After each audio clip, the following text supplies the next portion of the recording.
Porgera Land Owners given opportunity to air grievances. Sir Peter Ipatas calls for new deal on SML for Porgera. And PNG Rugby League releases international playing calendar. This is National MTV News with Meraba Tulo. Good evening, thank you for joining us. This is Tuesday's news. Our headline story is a little later on, but first, Daniel Kombuk has been appointed Acting Secretary for the Department of Agriculture. His appointment was announced today by Agriculture Minister Benny Allen. He takes over from Francis Dank, who had acted in this position for 9 months. According to Minister Allen, whilst the department now has another acting secretary, the process of appointing a permanent departmental head will soon begin. Since mid-2018, the Department of Agriculture had an acting secretary in Francis Dank. He had been appointed following the expiration of term for the former secretary Dr. Vele Petila Ava. Today, a new appointment for the position of acting secretary, with Agriculture Minister Benny Allen announcing the new acting head of the department charged with managing the affairs of the agriculture sector in Papua New Guinea. As of Friday last week, DPM through the normal process has appointed Mr. Daniel Kombuk as the new acting Secretary for Department of Agriculture and Livestock. Daniel Kombuk is not new to the department, having worked in agriculture for over 27 years. According to Minister Allen, whilst Kombuk had been appointed, there will not be drastic changes to policies under his tenure. I urge you to work closely with the officers here, all the 3 deputies and managers and directors, and all the officers. And we need to work together and continue with some of the good things that Mr. Dank has done. And we need to work together with other development partners, FAO and PPAP, World Bank. They rely on agriculture for their daily sustainability. So this is very, very important sector. And gentlemen, I personally would like to thank Mr. Prince Dang for the important work that he did. He has achieved a lot, as the minister has said, and we're going to work together. The appointment of Kombuk comes 9 months since the department last had a permanent appointment to the department's top post. According to Minister Allen, 9 months is a long time for a critical government department to not have a confirmed head, and is hopeful that processes to appoint a department secretary for agriculture will begin immediately by the Department of Personnel Management and the Public Service Commission. Well, now it's going to be the 4th time that we will see an acting appointment in the department. That's not good, and that's my concern. The DPM department responsible must advertise the position now for applicants to apply, and let's fast track the appointment of this permanent secretary as soon as we can. That's my call.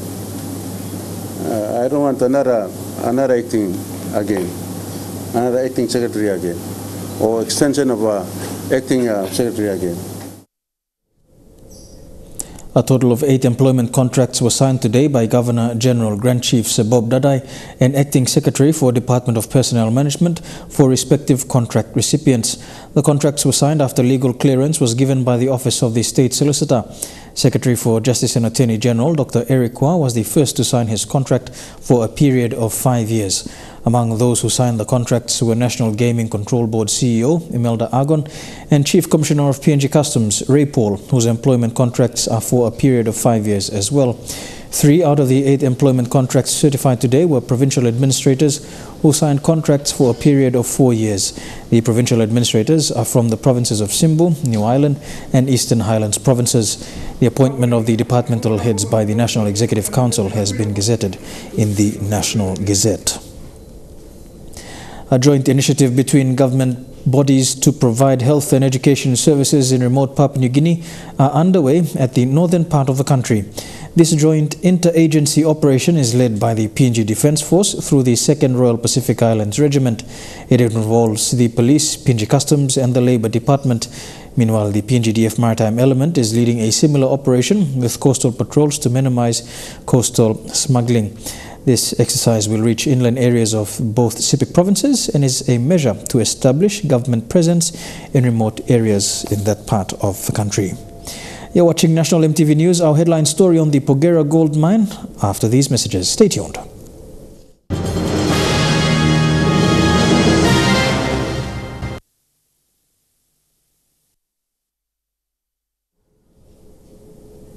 Welcome back to National EMTV News. To our top story now, in the Mineral Resource Authority today facilitated the warden hearing for Porgera gold mine landowners in Enga province.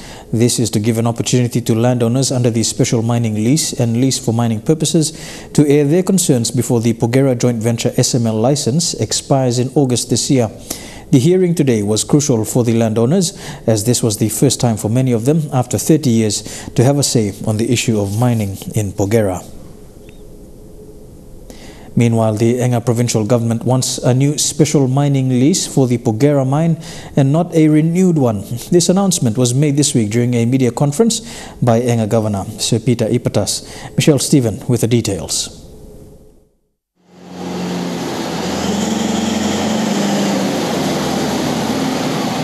The Porgera mine is the first mining project that has come to the end of its special mining lease. It was also the first mine to have a mining development contract.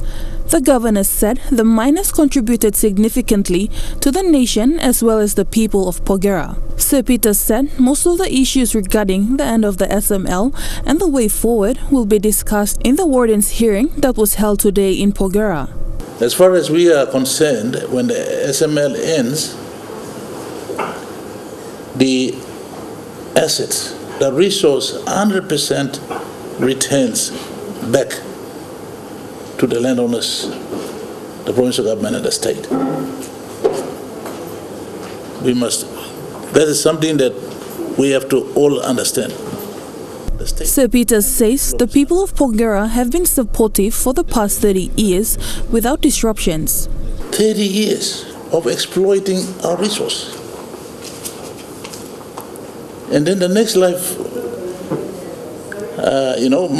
life of the mine could be only 20 years.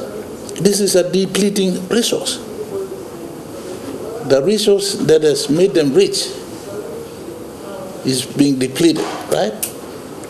And so whatever is left, we have to think about the sustainability of the SML landowners, the district, and of course our province.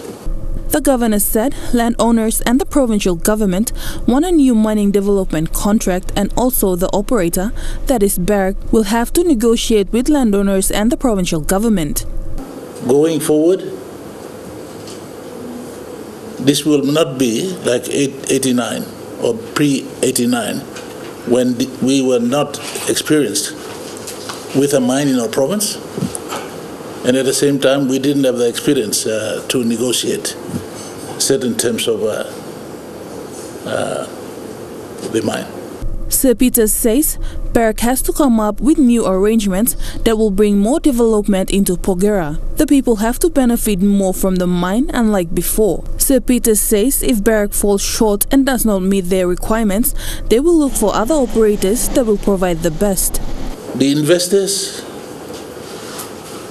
have made their money on the investment. The country and the people of this country cannot continue to be spectators. That's the bottom line. Michelle Stephen, National EMTV News. Deputy Prime Minister and Treasurer Charles Abel says negotiations are ongoing between Total and the government in regards to Papua LNG.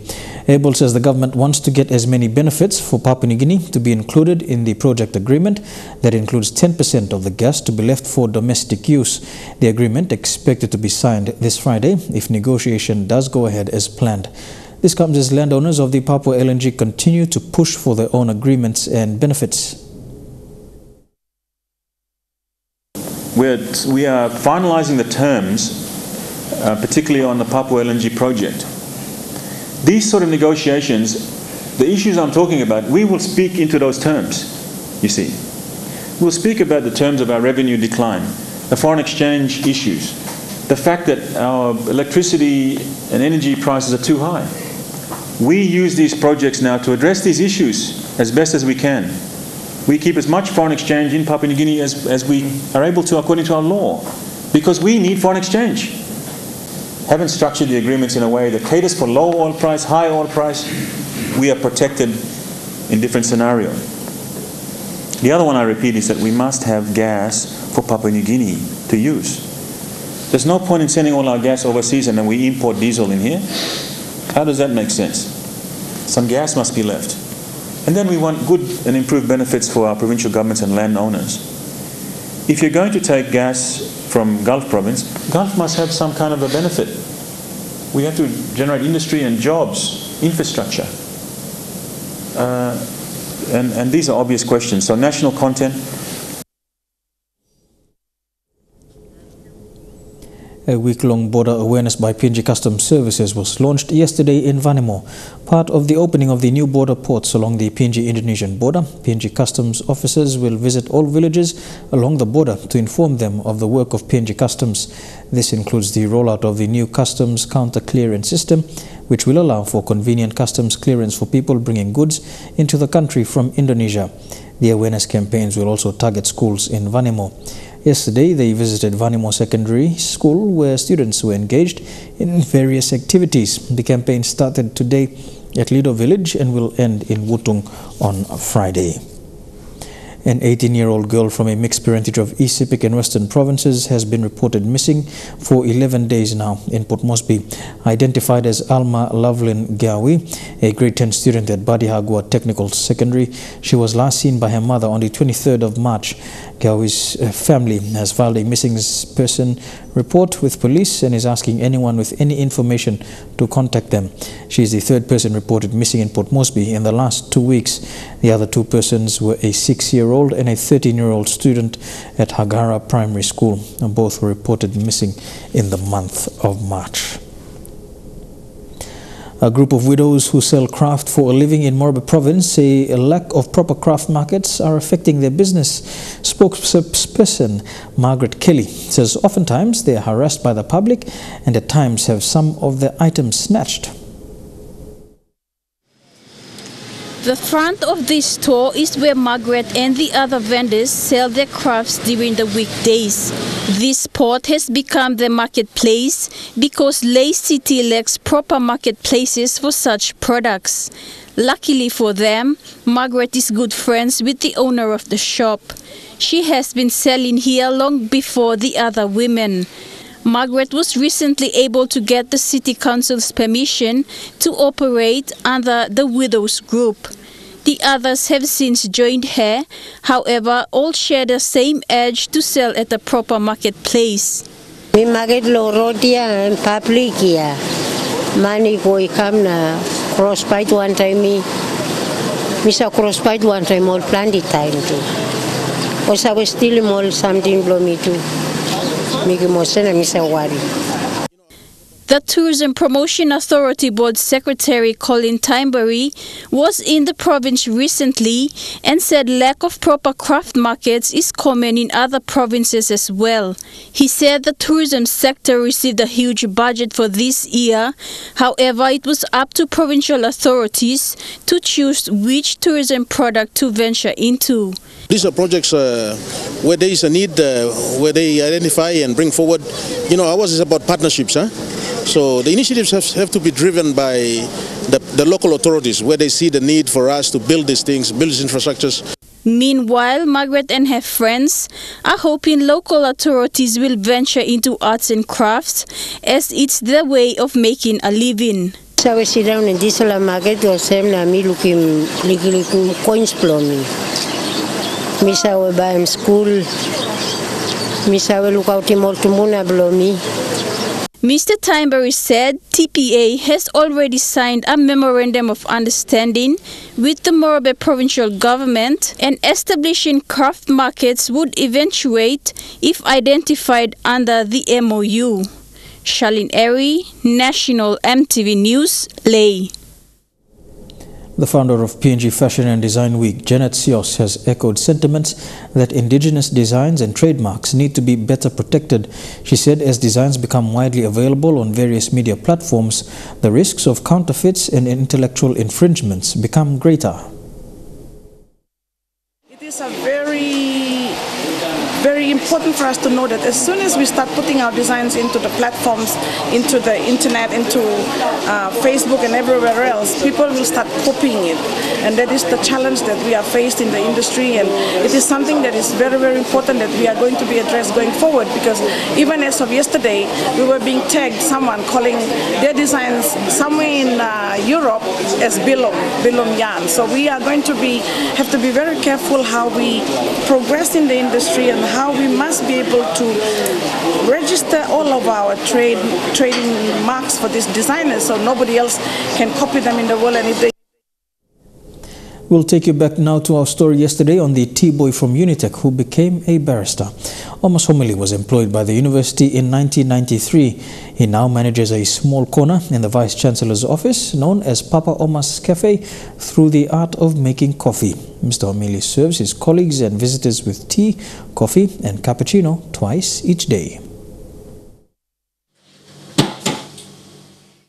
This is 57-year-old Omas Homily, well known as Papa Omas by the staff of Unitec. He joined the PNG University of Technology in Lae in 1993 as a cleaner, then to a tea-boy, and now is recognized as a barista at the Vice-Chancellor's office.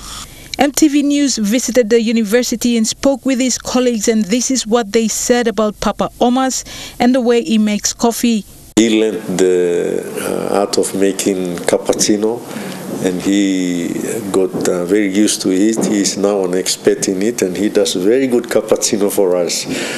So that cheerful guy with a very open-mindedness, he cheers us up not only with his nature but also with his service as well. I've graciously enjoyed this cappuccino and tea two times a day for the last 5 years. So he has been a real blessing to my life personally. I think he's the only person that I actually received 2 cups of coffee in a single day for the last 5 years. When it's 10 o'clock, we expected him to make tea. Sometimes we don't tell him, but he goes, makes our tea and comes. Visitors that comes from overseas, example from James Cook University, they like how he makes cappuccino. So every time they come up for any training here at Unitec, they always come to visit office for Omas to make their cappuccino. Me operating this machine, me come a barista.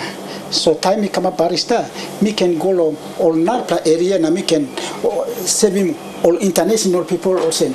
We can save him tea, cappuccino, macchiato, con panna, espresso, con panna, espresso macchiato, café latte, café mocha, café brave. Now we can save him flat white, he come Americano, all this like tea, me go to Nalpa area, we can save him. Papa Omas said PNG's organic coffee is best when making a cup of cappuccino. Big plus something, me savelo all one walk, me play cop up one time, hamamas one time, Karim heavy one time, walk one time, me play push university, me hamamas. The 57-year-old also serves cappuccino to guests from other countries when they visit Unitec. All overseas international people all come. Me say save him cappuccino and give him all, keep him all international level. Papa Omas will retire in 2023. Julie Badui Owa, National EMTV News, Lae. A good story at there to end this segment. We go for another break. When we come back, we'll take a look at stories making headlines overseas.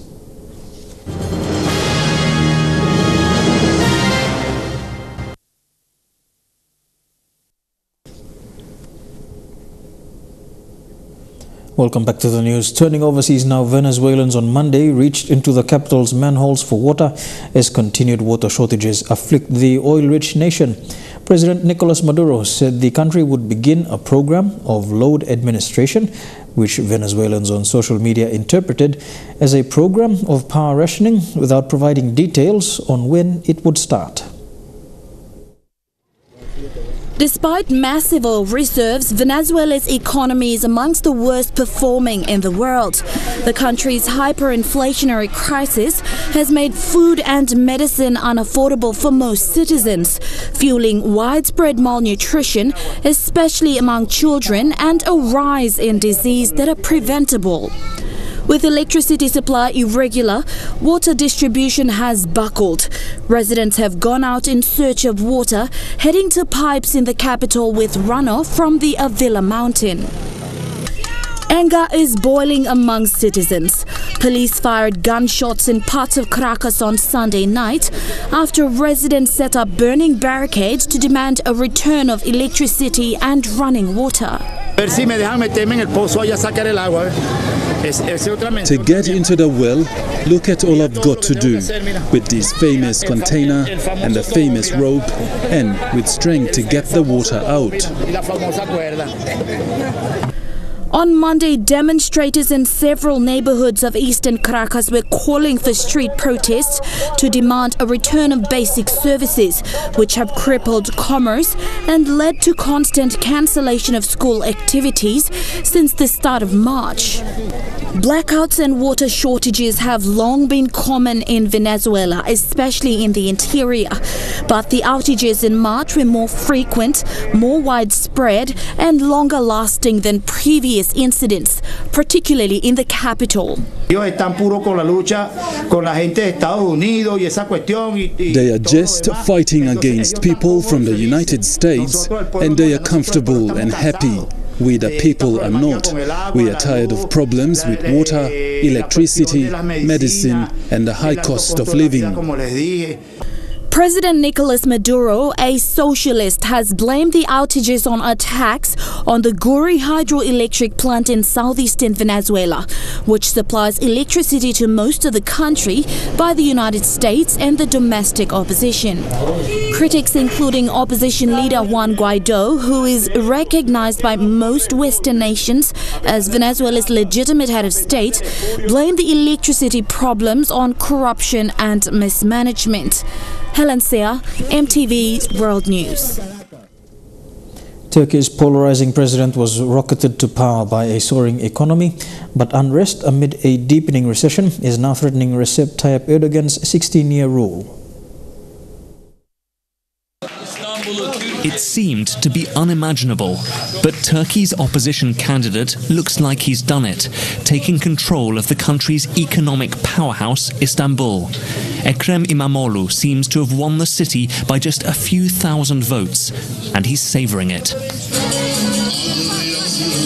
It went down to the wire last night. There is a Turkish saying, whoever wins Istanbul wins Turkey, and losing this city will be an agonizing blow to President Erdogan. But his pain didn't stop there.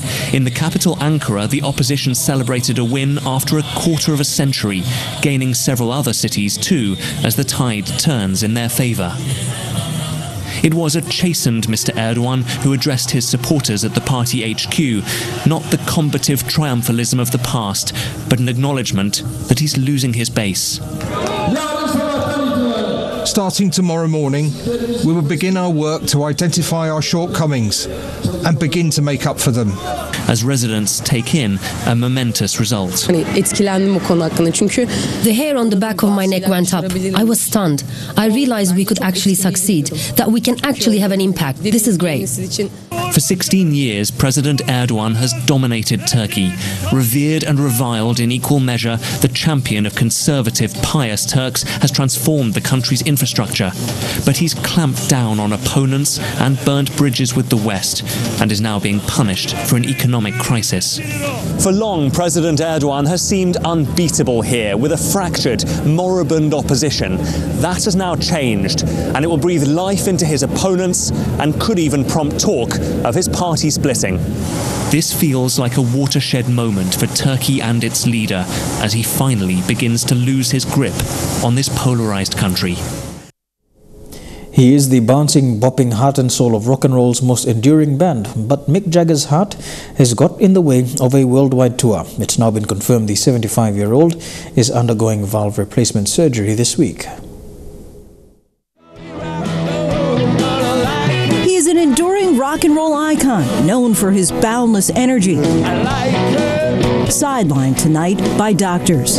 Just 2 days ago, the 75-year-old apologized for needing to postpone an upcoming sold-out Rolling Stones tour in the U.S. and Canada for a medical condition. Jagger has long been known for his stamina on stage, with high-energy performances as he struts and sings for hours, covering several miles each concert, training with long runs and the diet of an endurance athlete. And tonight, guitarist Keith Richards tweeting, "Mick, we're always there for you." And fellow Stones guitarist Ronnie Wood telling fans, "Looking forward to seeing you all again very soon." Now to something a little bit different. A cult movie classic is now merging with a centuries-old sport. Lightsaber fighting, made famous in the Star Wars films, is now considered to be a competitive sport following a ruling from the French Fencing Federation. A long time ago, in a fencing club far away in an inner-city Sydney suburb. Fencing is often seen as an elitist hobby. I understand you've been looking for me, Comandante. But the likes of Zorro and the Three Musketeers have kept people interested in the combat sport. Inspired by the French Fencing Federation's new rules, the Sydney Sabre Club hopes to lure prospective Jedi Knights to their ranks. What lightsaber fencing had previously lacked was some kind of coherent rule set so that different clubs could compete against each other and people could actually play the same game. If you strike me down, I shall become more powerful than you can possibly imagine. The lightsaber duels in the Star Wars films are for many a highlight, and now fencers are hoping to recreate the same spectacle. So with lightsaber fencing, they were trying to mimic the kind of film choreography from Star Wars. So the rules were that when you hit, you have to wind back really big, and the actions are really huge. So they're flashier and they're easier for a spectator to see. The club says the French rules are impractical, so they have created their own Aussie twist, marrying traditional saber fighting with Japanese kendo. Dr. Chow was happy to give this reporter a lesson. When you go in, it has to be because you actually have a plan to hit, and then you go. Only recommend you block. These have been specifically designed as a combat saber. If you get hit by one, you're going to be in a bit of pain if you're not wearing the right gear. And hurt me, it did. Here with National EMTV News is Tuesday. We go for a break. When we come back, some sporting updates in Trukai Sports. Don't go away.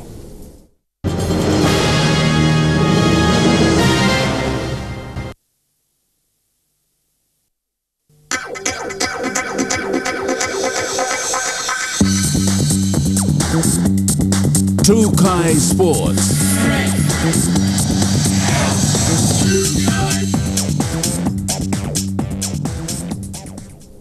Welcome to Trukai Sports. We begin with Rugby League, and the PNG Rugby League International playing calendar was launched today at the Oil Search National Football Stadium.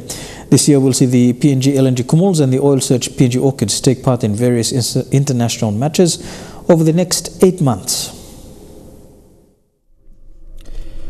This is a significant milestone for rugby league in Papua New Guinea and the Pacific region. There was no proper set international playing calendar in the past for countries in the Pacific region. The Media Pacific Test, supported by the NRL, was the only program which provided a brief avenue for international teams in the Pacific to compete. It is with great excitement and anticipation for the future of the international game that we welcome today's launch and announcement and acknowledge the new initiatives and reforms being undertaken across all segments of the RLIF, the confederations, member associations and the international game. In 2017, the Rugby League World Cup showcased the talent and competitiveness in the Pacific region. The Oceania Cup is a new Pacific Rugby League tournament that the PNG Kumuls will be taking part in, which features 6 teams. PNG has been placed in Pool B with Samoa and Fiji, while Tonga, New Zealand and Australia have been placed in Pool A. Pool A will play for a trophy, while Pool B will play for a shield.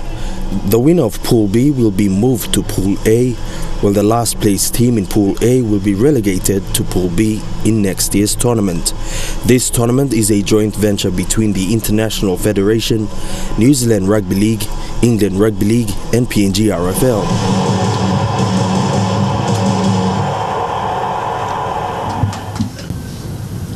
So it's only right that we create a groundbreaking new event for these Pacific regions that give the fans and players what they've been waiting for: regular, meaningful matches in a tournament structure with a winner and opportunities for promotion. Apart from the Oceania Cup, there will also be a Great Britain Lions tour. New Zealand and PNG will be playing host to the Lions. After 22 years, the Lions will be visiting Papua New Guinea, finishing their tour here in PNG when they take on the Comores here at the Oil Search National Football Stadium. Coached by Wayne Bennett, the Great Britain Lions will be breathing new life into the traditional of rugby league tours. The Great Britain team will take on Tonga, New Zealand and of course the mighty Papua New Guinea Comores. The PNG Comores will play their first match against Samoa on the 22nd of June in Sydney, the second on the 9th of November in New Zealand, and the last match here in Port Moresby at the Oil Search National Football Stadium on the 16th of November against the Great Britain Lions. Elijah Lavette, National EMTV Sports. Still on Rugby League, Asa Bose has been named as captain for the SPPNG Hunters for this weekend's game against the North Devils on Saturday, 6 p.m. at Bishop Park. Hunters captain Alex Wera has a hip injury, while vice-captain Moses Meninga has an ankle injury. Two players will make their debuts this weekend. They are Jerry Teme and Jack Oy, who become Hunters number 78 and 79 respectively when they run on for the Hunters this weekend. Alex is out, Moses is out, Asa will captain the side this weekend, so it's no issues. Advised the team straight there, straight after the announcement. But you know, yeah, the boys are probably just excited to have him lead them again. So yeah, at home 6 o'clock kickoff, they'll be tough. Yeah, so we want to go out there and just play our football. You know, we've been on the road last weekend. We're going back Friday, games on Saturday. So. If we can get off to a good start and maintain that all throughout the 40, can put some points up first and defend it. We can put the opposition under pressure, and you know, the boys can get some confidence out of it and play well. So that's goal for us here. To Rugby Union and NCD, Rugby Union President Sibel Druma received a cheque of 7,000 kina today from Paladin as one of its sponsors for the 2019 season. The presentation is the first for Paladin to support Rugby Union in NCD. Druma says the opportunity will give players the chance to play in various NCDRU competitions.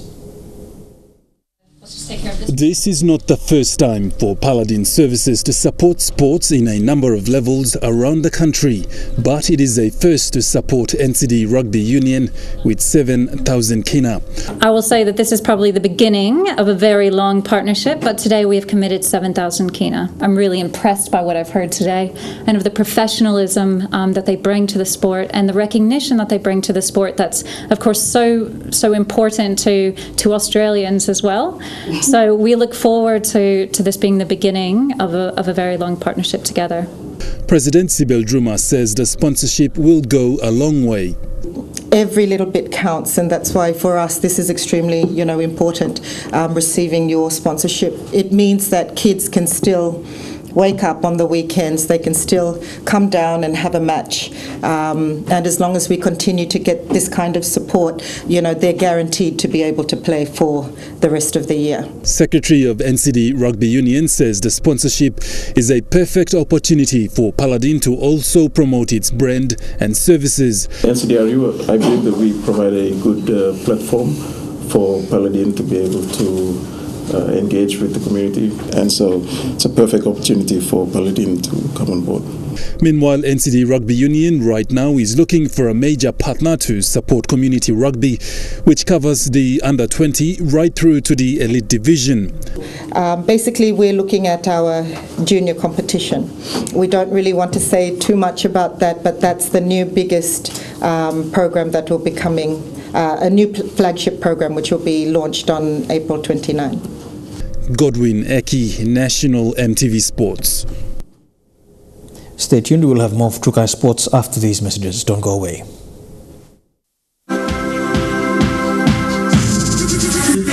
Trukai Sports. Welcome back to Trukai Sports. To the NRL now. Hoping to make an impact in his next NRL game against the Warriors this Friday is a 19-year-old Gold Coast prop from Gisborne, New Zealand. He's taken inspiration from a brother who plays Super Rugby while fulfilling the dream of another brother who tragically passed away while contracted in the NRL. The Titans arriving in Auckland much earlier than usual. Perfect for Kiwi prop Moyaki Fotuika, who debuted last year as an 18-year-old, but has had to wait until now to play here in front of family. I didn't expect to play NRL at a young age, but I think just the coaching staff having the belief in me that that I can mix it with the big boys and that. And he's been mixing it with the big boys his whole life, especially when you consider older brother Fe'au is a 130-kilo prop playing for the Reds in Super Rugby. Look at the energy for Tuaika. The pair come from a family of 11, including their parents who moved here from Tonga, looking for a better life, which they found in Gisborne, where Dad played for Poverty Bay and where Moyaki was born. 4 brothers, 5 sisters, big family, and there was definitely a lot of shopping to do as well, so yeah. Also born in Gisborne was brother Mosese, who was set to make his NRL debut with the Tigers before tragically passing away in Sydney a month before the 2013 season. He's a big inspiration to me. Every day he's always on my mind in that, and he's always pushing me to train harder and do the best that I can. It explains Fotuika's remarkable journey so far. Brought into the Titans on a 6-week trial, he came out of it with a 4-year NRL deal, playing 16 games last season. And his Auckland-based parents would love to be with him in Australia, but have had little luck with visas, something they won't need to watch from the Mount Smart stands on Friday. To rugby news, and one of the game's good blokes want to be remembered as just that. All Blacks and Crusaders midfielder Ryan Crotty will bid farewell to New Zealand rugby later in the year, hoping to make his first and what would be his last World Cup in September.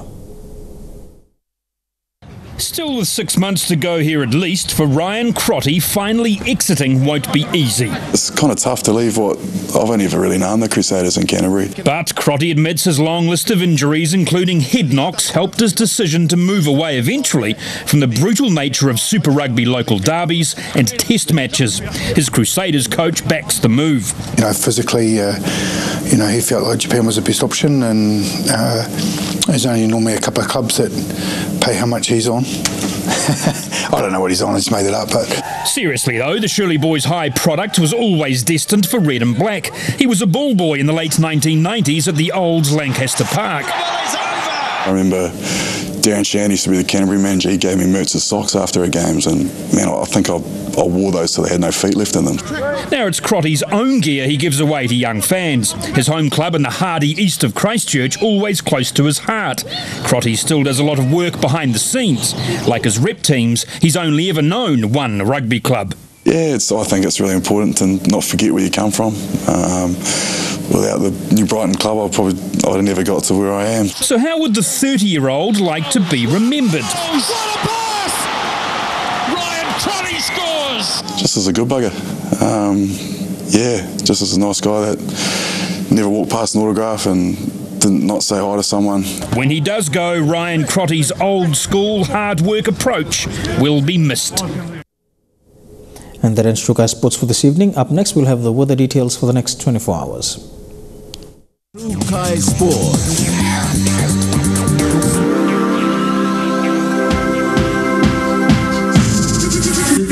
Trukai Sports. The weather details were proudly brought to you by Dulux, celebrating 50 years in PNG and the only paint made in PNG.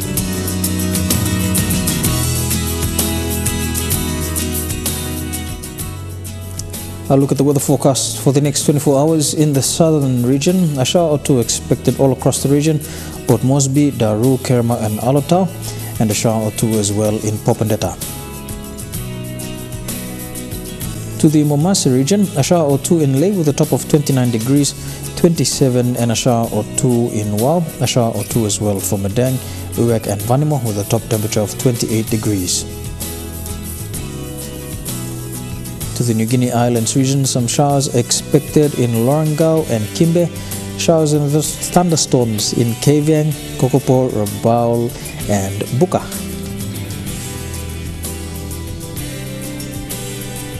And in the Highlands region, all the major centres Mount Hagen, Goroka, Kundia, Wapmendi and Wabeg can expect a shower or two over the next 24 hours.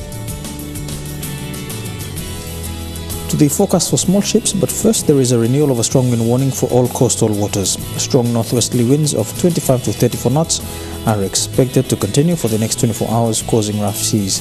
All small craft and boats are advised to take the necessary precautions before and after going out to sea. A look at the forecast for small ships for the next 24 hours. Waters of southern PNG Indonesian border through Torres Strait and Daru to Kiwai Island, to Kerama, Yule Island, Hood Point, Samarai Island, and waters of eastern and western Middle Bay Islands and waters of New Britain to New Island and Bougainville, sea 0.5 to 1.5 meters. Waters of Samarai Island to Cape Vogel to Finchafen and waters of Finchafen through Vitias and Dampes Straits to CRC Island to Long Island to Medang, Bogia and Wewak, sea 0.5 to 1.3 meters. Waters of Bogia to Wewak, Aitape, Vanimo and the northern PNG Indonesian border, seas 2.5 to 3 meters. And waters of Manus and its western group of islands to Musau and the New Hanover Islands, seas 2 to 3 meters.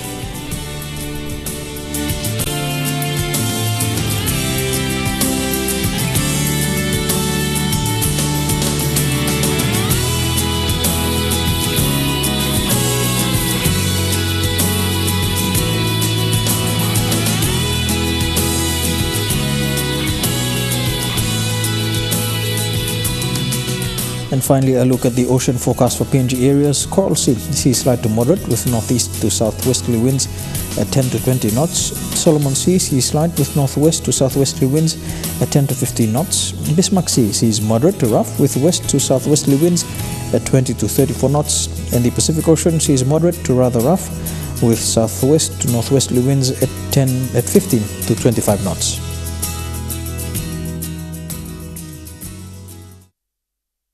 The weather details were proudly brought to you by Dulux, celebrating 50 years in PNG and the only paint made in PNG.